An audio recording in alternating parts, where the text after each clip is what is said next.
السلام علیکم ورحمۃ اللہ وبرکاتہ۔ بسم اللہ، الحمدللہ والصلاة والسلام علی رسول اللہ وعلی آلہ وصحبہ ومن والاه۔ محترم ناظرین، حمد و صلوات کے بعد جو باتیں آج میں آپ کے سامنے رکھنا چاہتا ہوں اللہ کی توفیق سے، وہ سجدہ شکر اور اس کے بعض احکام کے بارے میں۔ میرے دوستو، سجدہ شکر بندے کی جانب سے اللہ تبارک و تعالیٰ کا شکر بجا لانے کے لیے سب سے اہم ترین عبادات میں سے ہے، کیونکہ بندہ اس میں اپنے جسم کا سب سے معزز ترین حصہ یعنی پیشانی اور چہرے کو زمین پر رکھتا ہے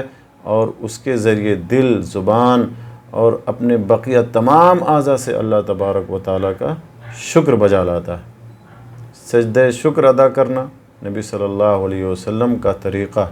نبی صلی اللہ علیہ وسلم کی سنت ہے، نبی صلی اللہ علیہ وسلم سے ثابت ہے، اور اسی طرح سے بہت سارے صحابہ کرام سے بھی ثابت ہے۔ جیسا کہ ابو بکر رضی اللہ تعالیٰ عنہ کی حدیث میں ہے کہ ان النبی صلی اللہ علیہ وسلم کان اذا جاءه امر سرور او بشر به خر ساجدا شاکرا للہ، کہ نبی صلی اللہ علیہ وسلم کو جب کوئی خوشی کی بات پہنچتی یا کوئی خوشخبری سنائی دیتی تو آپ اللہ تبارک و تعالیٰ کا شکر بجا لاتے ہوئے سجدے میں گر پڑتے۔ یہ حدیث سنن ابو داؤد وغیرہ کے حوالے سے۔ تو سجدہ شکر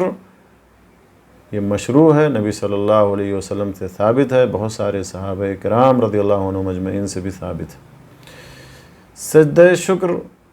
تمام مسلمانوں کو حاصل ہونے والی نعمت یا تمام مسلمانوں سے زائل ہونے والی مصیبت پر کیا جا سکتا ہے، یعنی تمام مسلمانوں کو کوئی خوشی پہنچے، کوئی نعمت پہنچے یا ان سے کوئی مصیبت دور ہو جائے تو شکر کا سجدہ یا سجدہ شکر ادا کیا جا سکتا ہے، یا اسی طرح سے کسی ایک مسلمان کو کوئی نعمت پہنچے، کوئی ایک مسلمان سے کوئی مصیبت ٹل جائے تب بھی سجدہ شکر کیا جا سکتا ہے، چاہے اس نعمت کے حصول میں یا اس مصیبت کے ٹلنے میں اس کا کوئی عمل دخل ہو یا نہ ہو۔ اور سجدہ شکر کی کیفیت کیا ہے، سجدہ شکر کا طریقہ کیا ہے؟ تو میرے دوستو، راجح اور صحیح قول کے مطابق سجدہ شکر یہ ایک سجدہ ہے، اور جیسے دوسرے سجدے کیے جاتے ہیں اسی طرح سے یہ ایک سجدہ بھی کیا جائے گا، لیکن سجدہ شکر کی ابتدا میں،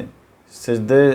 شکر کے آغاز میں یا آخر میں، اختتام میں نہ کوئی تکبیر ہے، نہ کوئی تشہد ہے، نہ کوئی سلام ہے، جیسا کہ شیخ الاسلام ابن تیمیہ رحمہ اللہ فرماتے ہیں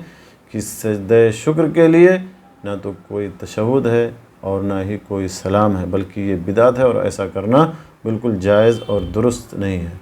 کیا سجدہ شکر میں